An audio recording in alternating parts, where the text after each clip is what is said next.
All right, carnivore diet. In this video, I'm going to score the carnivore diet in 4 different categories: fat loss and weight loss, sustainability and weight maintenance, autoimmune disease management, general health outcomes. Why am I doing that? Because every single week I get 1 to 2 people asking me, "Hey, Tim, what do you think about the carnivore diet?"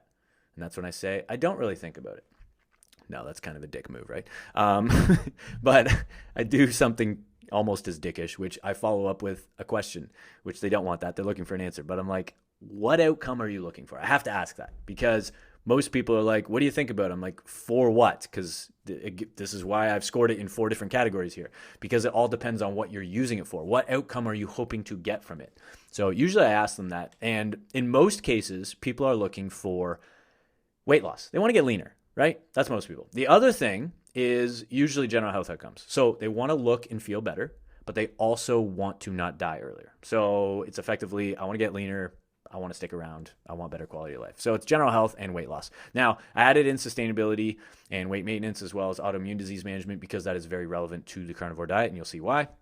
But I'm going to score it very, very simply in this video in these 4 categories so that you can have a good idea. It's my personal opinion. You might disagree. I don't really care. But this is exactly the answer I give to everyone that asks me about the carnivore diet. Is I give them these 4 categories and I score them. I say it's great for this, bad for this, good for this, bad for this, or whatever. And I tell them why. And then I let them come to their own conclusions. And they can make the decisions for themselves based on the information that I give them. And that's what I'm about to do here for you. So let's get into it. Don't want to waste too much of your time. Let's get into the magic, baby. So fat loss and weight loss. How does it score? Actually, very good. This might come as a surprise. Most people are like, what? Dude, I thought you were anti-fat diet. What the heck? I mean, I've seen it work for people, but a lot of you trainers are very anti-carnivore diet. And you're right. Now, I don't want to say that I'm anti-carnivore diet or pro-carnivore diet. Again, it all depends on the outcome. So in this case, if you want to lose weight, didn't talk about anything else, didn't even talk about maintaining it. But if you want to lose weight, if you need to lose 5 pounds in the next week, the next 2 weeks, crazy extreme diet, you need results now. Guess what? Carnivore diet's really freaking good at that. It's really, really good because it's simple to execute, number one, right? The results, the rules are easy. If it's meat, yes. If it's not meat, no.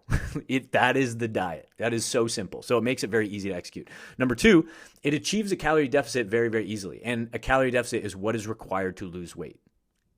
Full stop, okay? Every diet needs to achieve that. Now, there's other things and variables that layer into that. It isn't that simple, but it also kind of is at the same time. But regardless, from a fat loss and weight loss perspective and scoring it quite good, the reason it scores quite good is because of that. It's like it gets you into a calorie deficit very easily. Some diets are harder. It doesn't mean they're better or worse, but it is what it is.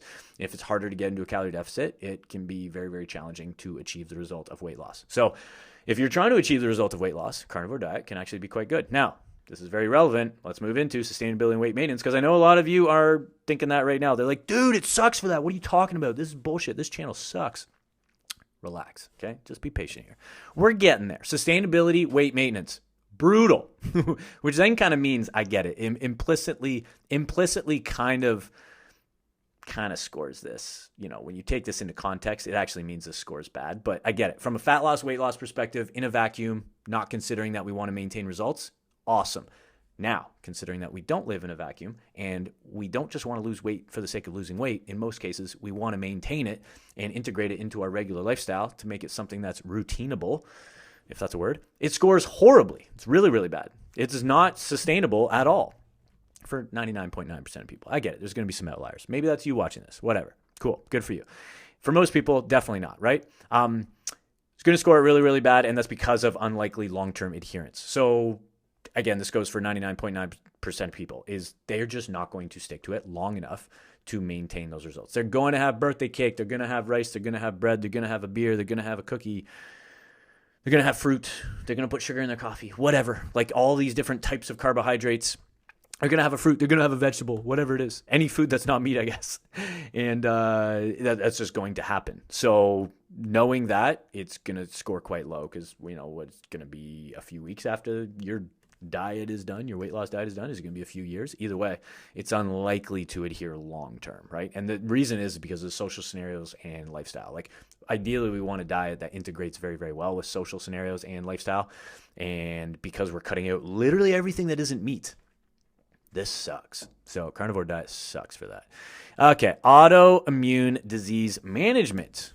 I score it quite good for some people. I can't speak for everyone. This is kind of a weird kind of area because this is more so like kind of just like N of one, observational, anecdotal stuff, which is great and very valuable. But how I would look at this is if someone's dealing with autoimmunity and they are, moderate to severe experience around that and they cannot find treatment. I've gone through stuff like this before.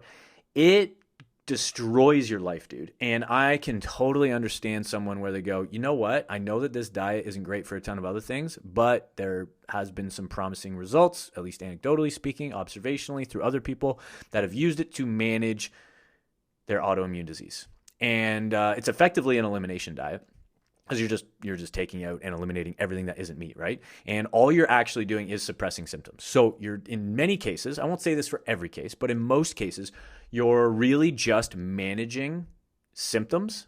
You're not healing the root cause. And a lot of people will be like, oh, that means it sucks. No, sometimes that's all you have. Like if you cannot find the root cause, at least right now, then the next best thing you have to do is symptom management and symptom suppression. That can literally save some people's lives, especially from a mental health standpoint, depending on how, just how horrible this could be on your quality of life, right? So being able to manage and suppress the symptoms through the elimination diet of a carnivore diet can be absolutely game changing. So that's why I would score it quite good from an autoimmune perspective. I realize that's very niche and esoteric, but it's worth saying just because there is a very potential positive use case for carnivore diet, okay? That may not apply to you, okay? And that is perfectly fine. Like I said, most people are asking, when they ask about like my thoughts, usually they're asking about weight loss or general health outcomes. So last one, general health outcomes. I would score it quite bad. Caveat, again, autoimmunity, because you got to consider all the things I just said. It's like if you're someone who's dealing with autoimmunity, you got to consider the net negative, net positive regards to not doing that and living with your autoimmune disease versus suppressing autoimmune symptom management and then taking on the trade-offs of the carnivore diet. You gotta figure that out for yourself. But in most general health outcomes, most general health situations with someone who isn't dealing with an autoimmune condition, it's going to not be good. The long-term prognosis on general health outcomes with carnivore is not good. And it's because you've cut out fruits, you've cut out vegetables, you've cut out fiber, you've cut out a ton of other micronutrients, polyphenols, and minerals, and all these different things, antioxidants and whatnot. And I realize there's a lot of great things in meat. I'm very pro meat, but I'm not pro only meat.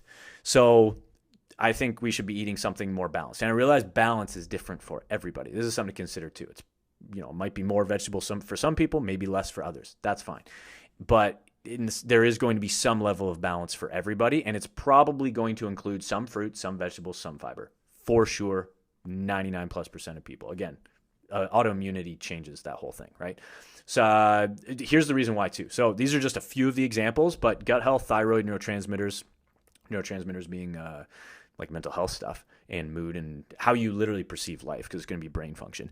But gut health, thyroid, neurotransmitters are like three of kind of the main ones that I kind of thought of, just because I did a lot of just like personal research into that when I was looking into the autoimmune stuff that I'd kind of gone through over the last decade or so. And those things, gut health, thyroid, neurotransmitters, are severely influenced by carbohydrate intake. So you remove carbohydrates, and I'm not saying these things get worse necessarily, but in most cases, they absolutely freaking do. Thyroid loves carbs.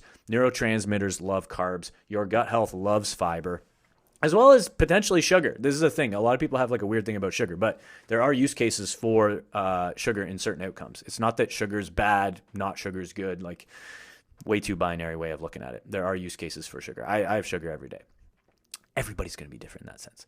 I know, lame answer, but it's true, okay? Anyways, this is how I score it, okay? Carnivore diet. Those are me thoughts. So if you're one of those people, ask my thoughts. Here you go. Fat loss, weight loss, good. Sustainability, weight maintenance, very bad, which kind of means I know weight loss ends up scoring not good by extension. Autoimmunity can be quite good for many people. General health outcomes, generally very bad. This is how I would score it. In most cases, I'd probably score it a 2 out of 10. It's not really a good diet. Most people should not be considering this. The only reason I would tell someone, hey, maybe you should look into this for yourself, probably if you have an autoimmune thing. But if you are just looking to get leaner, you should not be doing this. You should be doing this in a much more balanced way that integrates with your lifestyle and builds on intuitive eating habits that is building in a well-oiled machine that you can do for the rest of your life. That's what I help my clients do with the MacroIntuitive Protocol. It's what I do myself. And it's a lot better that way because the game of fitness is an infinite game. So how you win this game is by staying in the game, not giving up, staying the course. And this is a very hard way to stay the course because it is extremely hard to adhere to. And I'd prefer something that's a lot easier to adhere to. I don't know about you, but that's just me. Anyways, if you have any questions, let me know in the comments below. If you disagree, we can also argue in the comments below. It's great for the algorithm, so I'd appreciate you doing that. And if you like this video, I got lots more like this, so make sure to subscribe, check out my other videos. And if you have any questions, there's no gatekeeping here or on my Instagram. Send me a DM. Clients always come first, but if you have a growth mindset, you want to get better, you got a specific question for me, yeah, I read all my DMs. I read all the comments, reply to all of them. So reach out at I am Tim Walcott on Instagram if you got any questions, and I'm always happy to help you.